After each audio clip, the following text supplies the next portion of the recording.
तो क्या हो अगर मैं आपसे ये बोलूं कि आप सिर्फ एक ग्राफ को देख के कोई सा भी ईयरफोन, हेडफोन या फिर कोई स्पीकर के साउंड क्वालिटी के बारे में पता लगा सको। ये कोई मैजिक से कम नहीं है। तो इसको बोलते हैं फ्रीक्वेंसी ग्राफ। तो ये है एक एक्सिस यानी कि फ्रीक्वेंसी जो कि 20 हर्ट्ज से लेकर 20 किलोहर्ट्ज तक होता है, यानी कि 20,000 हर्ट्ज तक होता है। सो ये है वाई एक्सिस जो कि साउंड के लाउडनेस के बारे में आपको बताता है। तो बेस जो होता है 20 हर्ट्ज से लेकर 250 हर्ट्ज तक काम करता है। मिड जो होती है वो 250 हर्ट्ज से लेकर 4 किलोहर्ट्ज तक काम करती है।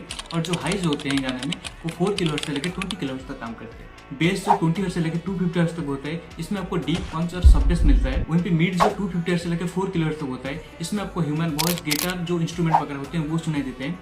और जो हाइज होते हैं 4 किलोहर्ट्ज से लेकर 20 किलोहर्ट्ज तक, उसमें आपको हाइज और डिटेल्स वगैरह मिलते हैं एक गाने में। अब कुछ प्रीसेट के माध्यम से समझते हैं साउंड क्वालिटी को।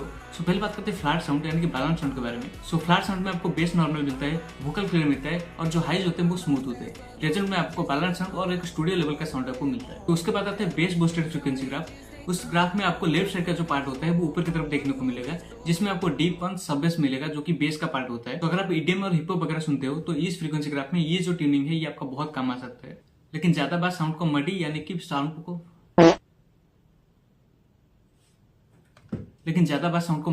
साउंड फट सकते हैं। तो उसके बाद आते हैं मिडिल बूस्ट यानी कि वोकल बूस्ट। इसमें ग्राफ का मिडिल वाला पार्ट जो होता है वो ऊपर की तरफ देखने को मिलता है। जो 250 हर्ट्ज के 4 किलोहर्ट्ज तक वाला जो पार्ट होता है वो ऊपर की तरफ देखने को मिलता है। रिजल्ट में आपको clear vocal and loud vocal मिलता है। अगर आप कॉल वगैरह, अगर पॉडकास्ट वगैरह देखते हो तो ये ट्यूनिंग आपको बहुत काम आ सकता है।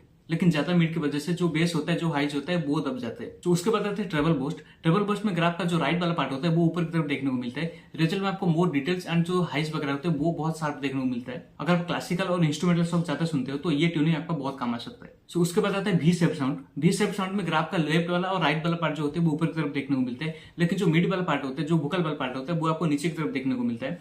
तो ये वी शेप का बन जाता है, तो इसीलिए इसको बोलते हैं वी शेप साउंड। और हम सबका फेवरेट जेबीएल जो होता है इसी ट्यूनिंग का यूज करता है, क्योंकि ये जो ट्यूनिंग है ये बहुत ज्यादा पार्टी वाइब देता है और जेबीएल जाना जाता है अपनी पार्टी वाइब के लिए। सो इसीलिए जेबीएल इस ट्यूनिंग को बहुत ज्यादा यूज करता है। सो एंड में मैं यही बताना चाहता हूँ कि सिर्फ फ्रीक्वेंसी ग्राफ पे भरोसा मत कीजिए।